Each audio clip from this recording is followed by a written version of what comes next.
नमस्कार दोस्तों, BLR GK and GS classes में मैं आपका बहुत बहुत स्वागत करता हूं। इस वीडियो के माध्यम से जीके के 50 प्रश्न करवाने वाले हैं, तो बगैर लेट के हुए प्रश्नों को शुरू करते हैं। मानव विकास रिपोर्ट किस संस्था द्वारा प्रकाशित की जाती है? तो UNDP के द्वारा प्रकाशित की जाती है। तमिलनाडु व आंध्र प्रदेश के तट का नाम क्या है? तो कोरोमंडल नाम है। तमिलनाडु व आंध्र प्रदेश के तट को कोरोमंडल कह सकते हैं। महावीर स्वामी का जन्म किस स्कूल में हुआ था? तो ज्ञात्री कुल में हुआ था। गौतम बुद्ध का जन्म जो था किस स्कूल में हुआ था? तो साके कुल में हुआ था। गौतम बुद्ध का जन्म साके कुल में हुआ था। दुनिया की सबसे ऊंची चोटी माउंट एवरेस्ट को नेपाल में किस नाम से जाना जाता है? तो सागर माथा के नाम से जाना जाता है। जब बैरोमीटर का पारा अचानक गिर जाए तो यह किस बात का घोतक होता है? तो यहाँ जवाब नहीं दिया गया है। अचानक से बैरोमीटर का अगर जो पारा गिर जाए तो आंधी और तूफान आने की संभावना ज्यादा हो जाती है। भारत के राष्ट्रीय गीत वंदे मातरम के रचयिता कौन है? तो बंकिम चंद्र चटर्जी सही जवाब हो जाएगा। भारत का राष्ट्रीय गीत वंदे मातरम सर्वप्रथम कब गाया गया था? तो 1896 ईस्वी में वंदे मातरम को गाया गया था सर्वप्रथम। झारखंड में काली मिट्टी कहाँ पाई जाती है? तो राजमहल की पहाड़ी क्षेत्र में काली मिट्टी पाई जाती है। रेड डाटा बुक उन जातियों के बारे में जानकारी देती है जो संकटापन्न होते हैं। एक्सोबायोलॉजी किससे संबंधित है? तो बाह्य अंतरिक्ष जीवन से संबंधित है। हाइड्रोजन के द्रव्यमान से ऑक्सीजन के द्रव्यमान का अनुपात हमेशा कितना होता है? तो 1:8 होता है। किसे पर्वतीय पर्यटन स्थलों की राजकुमारी के रूप में जाना जाता है? तो कोडाई कनाल को जाना जाता है। प्रसिद्ध पर्यटन स्थल कोडाई कनाल जो है तमिलनाडु में स्थित है। किस पहाड़ी पर स्थित है? तो पालनी की पहाड़ियों पर स्थित है। पालनी की पहाड़ियों पर। रामचरितमानस नामक ग्रंथ के रचयिता कौन थे? तो महाराज तुलसीदास थे।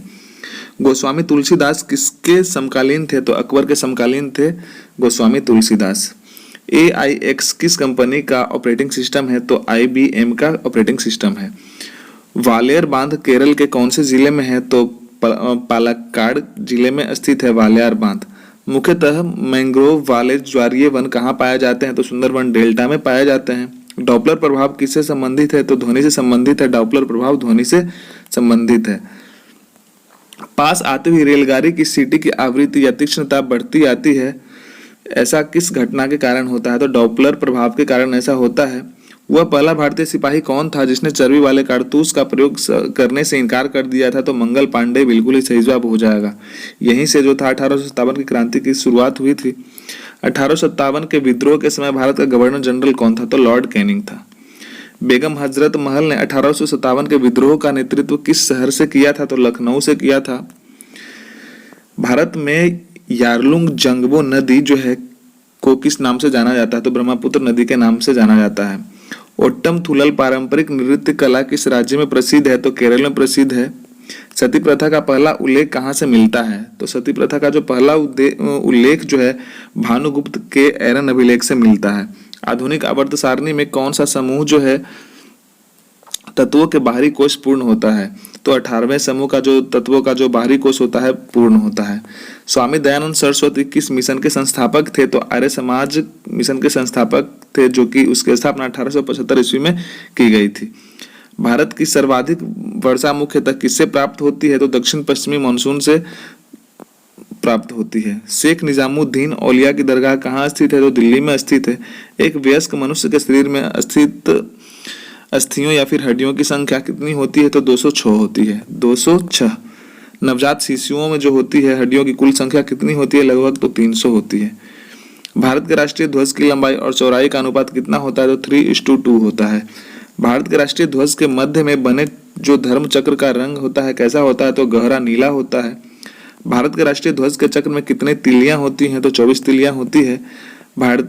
स्वतंत्र भारत के राष्ट्रीय ध्वज का जो डिजाइन किया गया था किसने किया था? तो पिंगली वेंकैया जी ने किया था।